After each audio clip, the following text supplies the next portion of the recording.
WNST, Towson, Baltimore, and Baltimore Positive. We are positively into NFL Draft Week. If you're on the WNST Tech Service, courtesy of our friends at Coons Baltimore Ford, you will get breaking news and updates. Not all of it will be bad news about John Means or the Orioles. A lot of it will be Ravens-related news. Thursday night, Friday night, and into Saturday, where it should get even more interesting with the Ravens with lots of picks. Luke Jones joins us now. He will not be part of the Maryland Crab Cake Tour on Wednesday. I will be at Conrad's. He will be monitoring all things Orioles and Yankees all week long. Of course, our Maryland Crab Cake Tour also brought to you by our friends at Goodwill Industries. I had John Baylog on last weekend, and my hands are all beaten up from doing spring cleaning over the weekend, as well as our friends at Window Nation. That's the next thing that happens, get some windows put in. So we appreciate our friends at Window Nation as well as Goodwill for supporting us. Luke, we've got you up late all week long. I guess there's not much that happens in an NFL offseason other than everything, right? From contracts and money and negotiations and trades. But this is the centerpiece of all of it as we ramp up. And so many directions for the Ravens to take. To sit here and say, well, it'll be this guy or that guy, that's a little foolish at this point, and certainly lots and lots of needs for them. 5 or 6 names I could throw out right now that I would say would be shocked if that guy's there at 14 and selected by the Ravens at 14, and also would be shocked if they move out of there. Yeah, I mean, I think one, we kind of get to this point in the draft process a few days out, knowing that it's upon us, that all the different possibilities have been discussed. You know, you kind of get into that paralysis by analysis. Okay, which guys look great? Which guys are you concerned about? Are you going to trade up? You're going to trade back? Like we've discussed all that. So you do get to a point where it's like, okay, make some picks. Let's get on with this.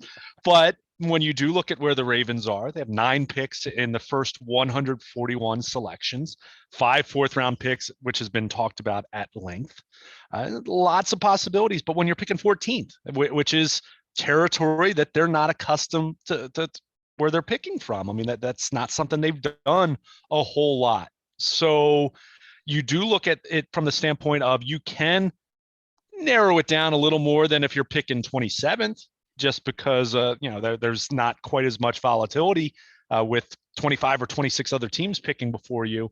But as we've learned anything with this draft class, and we'll see how it ultimately plays out, but when you have a year where there doesn't feel like there's as much consensus, I mean, even through most of this process, people have kind of assumed Aiden Hutchinson would be first overall, and all you're hearing now, and maybe they're just smoke screens because that's what you hear this time of year, but all you're seeing, whether it's Peter King or other national reporters, pundits, you're hearing a lot of expect Jacksonville to do something surprising. So the difference is they have a quarterback. So it's not going to be a quarterback, right? And this draft class is unique in that way that, even the teams that need a quarterback or might like a couple of these guys, there aren't any quarterbacks that you get the sense that anyone's in love with, that anyone's going to necessarily move up. I mean, Malik Willis has been, kind of connected to the Steelers at different points this offseason. I was going to say, there's no Mitch Trubisky in this draft.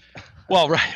Well, and that might be a good thing, but I don't know if there's going to be any movement for a team to move up to get a quarterback. I think it might be, okay, we kind of like this guy. If he's there when we're going to pick, maybe we'll take him, but you don't get the sense that there's going to be that, the Rams moving up to take Goff, the Eagles moving up to take Carson Wentz back in 2017, anything like that, or 16, I guess it was. Or even the Ravens moving up to take Lamar Jackson at the end of the first, right? Well, yeah, but even that's the end of the first round. So in terms of trying to really envision how this is going to go, that absence of quarterbacks really moving the needle in terms of making things crazy, you don't get the sense that that's going to happen. And maybe I'm wrong. Maybe the Steelers move up. Maybe we see a couple quarterbacks go in the top 10. I know Eric DeCosta and everyone else picking in the teens would love that, because that means another player, another good non-quarterback falls to them. So we'll just have to see in that regard, but just not a lot of consensus. I mean, even, you look at someone like Thibodeau, a guy who some people think is the best edge rusher in this class, you kind of get some differing opinions on him as far as taking plays off. And, is he going to be a legit top 3 pick, or is he going to be a guy that maybe is sitting there at 11 where the Ravens, if they love him, because boy, he's a special talent. There's no question about that. And we know edge is a bit of a need for them to understate it. Would that be a guy that you'd move up 3 or 4 spots to get? Is that scenario going to play out? So it's just there's a lot of uncertainty. There's a lot of potential volatility. I don't think it's a bad draft class. I just don't know if there's quite as much truly elite, consensus elite talent in this draft. I think it's a little more of what's your favorite ice cream flavor? And, as you mentioned, and this is where you would think theoretically it should help the Ravens, that they do have quite a few needs. And then even other positions where if it's not a desperate need, it's a position where you'd say you really want to add there. So from that standpoint, yeah, I think you're right. I mean, there's upwards of a half dozen guys that I could see them taking at 14 if they're going to indeed stay in that spot and not move up or move back, that they could easily take. And I wouldn't bat an eyelash. But it's fascinating to me. Are one of the top 3 edge rushers going to be there for them? I don't know. It's one of the top 3 offensive tackles. If you decide to go in that direction and you say, all right, here's our Ronnie Stanley insurance, our right tackle of the future. Maybe he'll play guard as a rookie like Jonathan Ogden did way back in the day. But are one of the top 3 going to be there? Is Charles Cross going to fall there? Probably not. So then you're looking at Trevor Penning, who might be more of a reach at 14, depending on who you talk to. So there's a lot going on here. But for me, I continue to look at the positions of edge, obviously, and I look at corner, where those are the 2 positions where I say you need. I mean, corner. It's one thing to say you have Marlon Humphrey and Marcus Peters, but Peters is in the last year of his contract, 29, coming off of an ACL injury.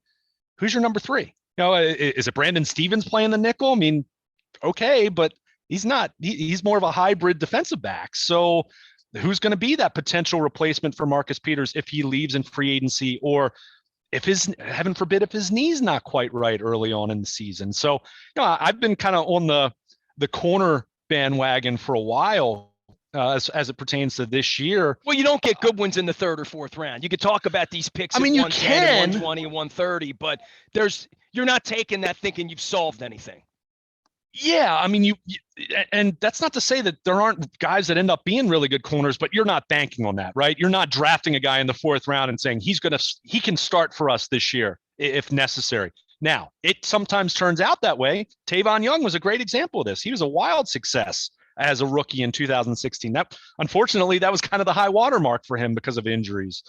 But when they took him in 2016 in the 4th round, you're not planning on him playing as much as he ended up playing that year. So that's where you look at that position, and I wouldn't be shocked. I mean, I don't think Stingley's going to be there necessarily. I mean, I know some people really like Trent McDuffie. Others say that might be a little early for him. But I continue. I kind of think back to the last time the Ravens picked in this range, and it was 2017. They took Marlon Humphrey 16th overall. I remember vividly you and I talking in the immediate aftermath, kind of saying, that wasn't really their biggest need. But you looked at it pragmatically. At that point, Jimmy Smith was another year older, and it got injured again that year. They had just signed Brandon Carr, but again, you're talking about a guy on the back 9 of his career at that point. Tavon Young ended up getting hurt shortly after that draft. So Marlon Humphrey ended up playing a whole lot as a rookie, and we see what he's become, and a guy that they've invested a near $100 million contract in since then. So that's where I do look at this, and I keep coming back to corner just because I don't know which of those edges are going to be there. I mean, Hutchinson will be long gone. We've already talked about Thibodeau. Would Jermaine Johnson make sense for the Ravens? Absolutely. But is he going to be there at 14? So that's where you do look at this and say, all right, if you're really if you're desperate for that edge guy, and I believe that's a massive need for this team, especially with Tyus Bowser coming back from the Achilles. But those edge players tend to fly off the board. And that's another position. You mentioned corner. I would say even more so edge, if you look at it as far as recent history, trying to hope that Jalen Ferguson in the 3rd round blossoms into a starting caliber edge defender for you.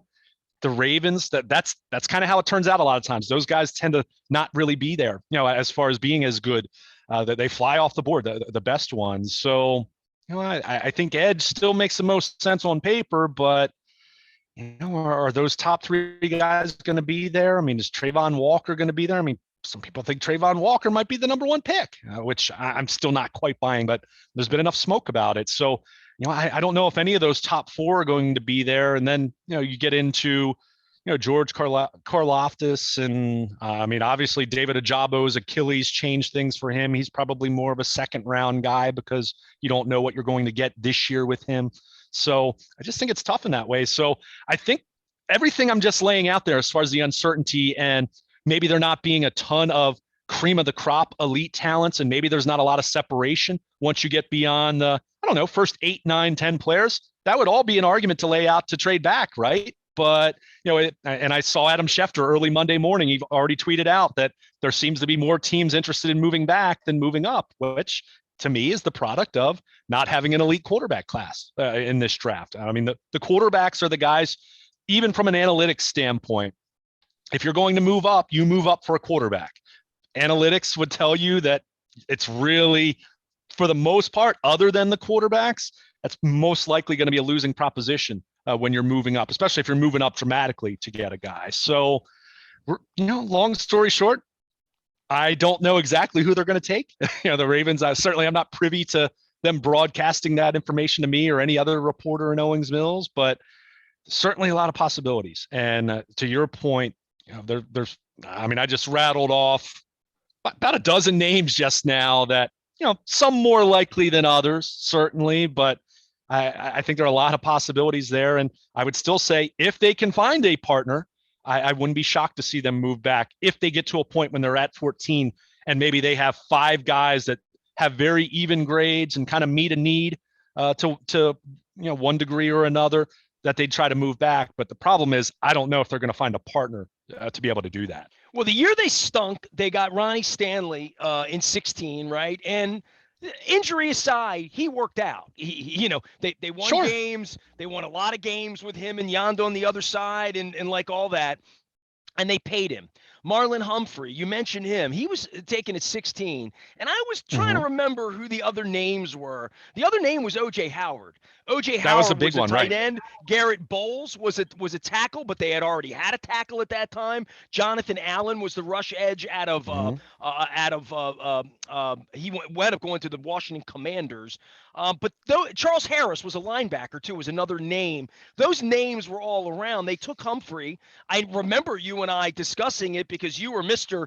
I'm going to write about the secondary every offseason after 2013, right? You literally were, but it's been 5 years. But the notion that in those two drafts, when given a 5 and given a 16, that they wound up taking maybe not Hall of Famers, but Hall of second contracts. Hall of we're really happy we have that guy, as opposed to Brashad Perryman or Matt Elam or Nate Travis Till. Name any of the guys that they didn't sign who were top 10, top 15 picks. Now, you want it to sound like that. It's 2022 and 2027, 5 years from now, you and I want to be talking about whoever this pick is as being a star player in the league and someone who has earned themselves an $80 or $100 million contract, right? No question about it. I do this every year. You can go to BaltimorePositive.com and it was titled, I did it a few weeks ago, but looking back at the history of Ravens scheduled picks in the 2022 draft. And what I do is I literally, and Wikipedia has the Ravens draft history. You go to the page and everything is there. Every single pick that they've ever made, what pick it was overall in that year. And I look and I try to match it up. Now, the Ravens have never picked 14th overall. This will be the first time they've made a pick 14th overall. But the closest they've come to, Haloti Ngata, 12th overall in 2006, which, as you remember, they moved up a spot. The Phil Savage game of chicken they played with the Browns, that Cameron Wembley, I think, was the guy that they ended up drafting, who Ngata worked out a little bit better, which is an understatement. And then 2016 or 2017, 16th overall was Marlon Humphrey. So that right there, and that's a simplistic way of looking at it, and you never quite know because some drafts are better than others. But think about it. Ring of Honor player, 5-time Pro Bowl defensive tackle. Other guy, 2-time Pro Bowl cornerback, and could be a Ring of Honor player before it's all said and done for the Ravens and Marlon Humphrey. So that's what you're looking for. And, whether it is an edge, whether it is an offensive tackle who maybe has to replace Ronnie Stanley in the next year or two because of health, whether it is a corner, whether it is even a defensive tackle like Jordan Davis, there's been smoke as far as the Ravens being a good fit for him. Although there are a lot of questions about him. I think he's a amazing run stopping defensive tackle, but he's got to do more than that if he's going to be a 14th pick in 2022. That's just the reality of the game. You're not taking a guy like, and I'm not saying he's in any way like Brandon Williams, but that's not the kind of player you're looking for at 14th overall. You're looking for a guy that's helping you win games in the final 2 minutes. And if he's only a run stopping defensive tackle, he's not going to be on the field in the final 2 minutes. So even a guy like that, you're looking for a special player here. Yeah. You're not going, you're not looking at it saying the next Ray Lewis or Ed Reed or Terrell Suggs. That would be unfair. But to say the next Haloti Ngata, Marlon Humphrey type of guy, that's very reasonable when you're picking 14th. So you're hoping that you scout, you're hoping that the board falls the way that you want it to, and you get an opportunity to take a guy that can be a special player for you. And we've talked about it, how important it is at this point. With Lamar's contract situation, you talk about how much Humphrey's making, how much Stanley's making, how much Mark Andrews is making now. And look, these are elite players. I'm not complaining about that. But when you have some guys that are at top of market or near top of market, you need to find that cheap, controllable talent that's going to be plus value for you for the next 4 or 5 years. And it's of the utmost importance. We've talked about this. We can go back and look at the post Super Bowl Joe Flacco era and how much Joe was making.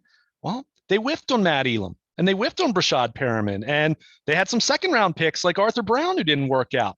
That pays a price. That takes a toll. Literally. Right. Yeah. That takes a toll though. And it might not be immediate, but you really start to feel that 2, 3, 4 years down the road. And that's where we kind of look at the Ravens. And I mean, we've talked about it. They have one playoff win since 2014. And, that 15, 16, 17 range, that was a major product of some of those early draft picks that I just mentioned, not hitting on those. I mean, that takes a toll. So that's where I find it interesting to see how teams have played it out with some of these trades for wide receivers that we've seen this offseason, where teams are trading an early draft pick and then immediately paying a guy. Yeah, you can do that. And people have already talked about the Ravens and, go get Deebo Samuel, right? I mean, boy, that guy's skill set would be a blast to watch in this offense. But what are the 49ers going to ask for? And then you're going to have to pay him at a top of market level kind of contract.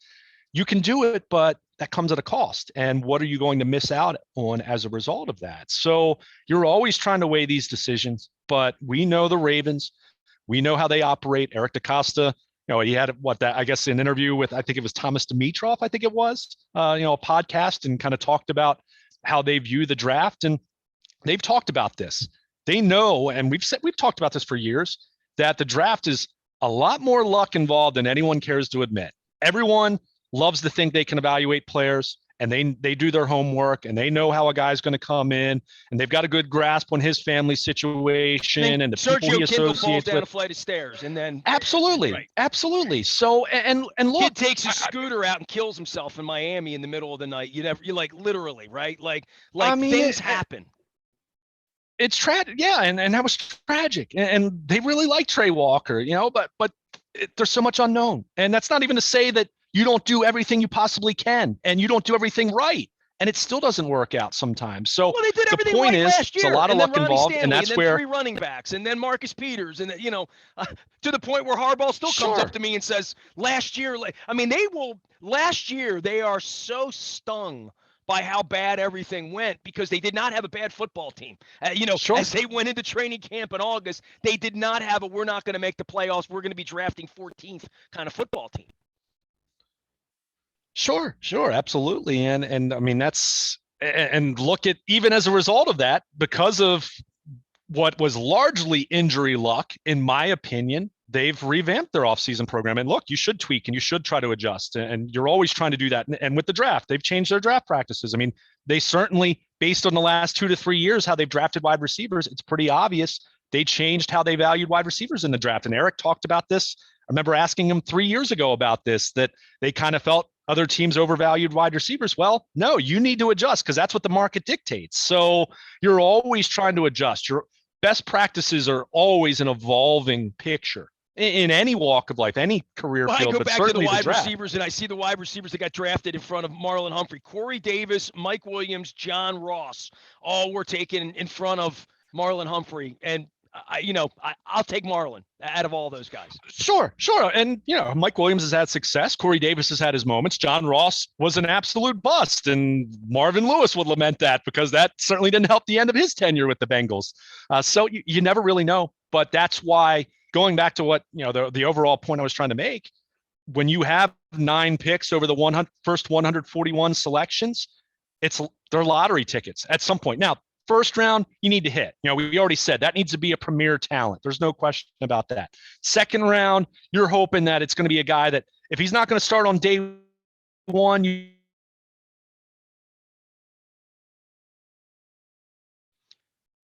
Luke Jones with us. I have a little communication difficulty here. You can find him out at Baltimore Luke and Baltimore Positive. Luke, go ahead and say that again. If you're going to take somebody for day one, go ahead. Well, I was just kind of going through 14th overall. You're looking for a premier talent, right? We've already established that. Round 2, 45th overall. You're hoping it's a guy that's going to be starting sooner rather than later. Maybe not week 1 his rookie year, but you're hoping early on. Third round, that's when you start to see it turn, and you're hoping for guys that could be a starter for you. But you look at those 5 4th-round picks, they're lottery tickets, and they're better lottery tickets in the 6th round or the 7th round, certainly. But you're talking about wild cards there, and you're hoping out of those 5, can you find a starter? Can you find another guy that, let's say, is a good rotational defensive lineman for you for the next 3-4 years? Find a Brandon if you Williams, do that, find a Mark Andrews, yeah. Find some players, right? Literally. Right. And you don't do that every year. And, the reason we remember those guys so fondly is they're the hits. We don't remember Bronson Kafusi being a bust of a 3rd round pick because it happens that way too. But you got a lot of opportunity here. And the analytical mindset for approaching the draft is the more picks you have, the higher the probability becomes that you're going to come away with a handful of useful players. You're never going to hit on everybody, but you can every once in a while have that 2018 draft that Ozzie Newsome had his final year as general manager, where you got Lamar Jackson, you got Orlando Brown, you got Mark Andrews, you had Anthony Averett, who was a nice backup for you. You had Bradley Bozeman, who was a 3-year starting offensive lineman for you. You even drafted Zach Sealer, who went on to the Dolphins and has become a successful starter. So go down the list of those guys. Deshaun Elliott was a good player despite his injuries. You would say that was a good 6th round pick. So go down the list. Those are the dream drafts, but not everyone's going to become a starter. Not everyone's going to be a success, but that's why as much volume as you can have, which the Ravens clearly value, especially in that 3rd and 4th round this year, those 7 picks that they're scheduled to make, and we'll see if they ultimately pick 7 players in those 2 rounds. You're hoping that out of those 7, if you can get 3, maybe 4 guys that can really be of use to you, ranging from a starter to a good backup, then wow. Then you're talking about having a draft that, assuming you hit on your 1st round pick, that you could have a draft that you're looking back on, like you said, 4 or 5 years from now, saying, wow, that was really pivotal for Eric DeCosta and this post-rookie contract Lamar Jackson era. Well, that happens when I'm writing Purple Rain 3 and going back and evaluating after a championship, because that's why they do this. They're not doing this to go 14-3 and take 1st-round facers in January. Luke Jones is here. He will continue to monitor all things Ravens. Nobody covers the Ravens better than we do.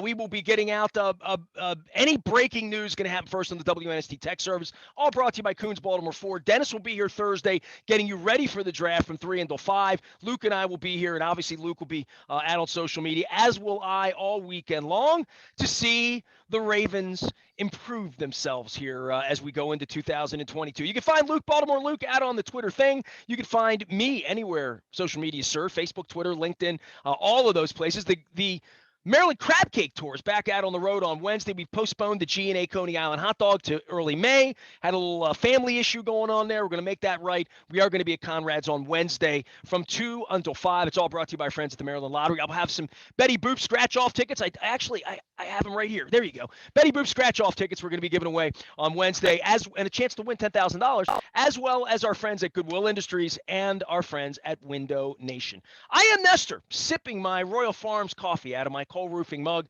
and we are WNST, AM 1570, Towson, Baltimore. We never stop talking NFL draft and Baltimore Positive.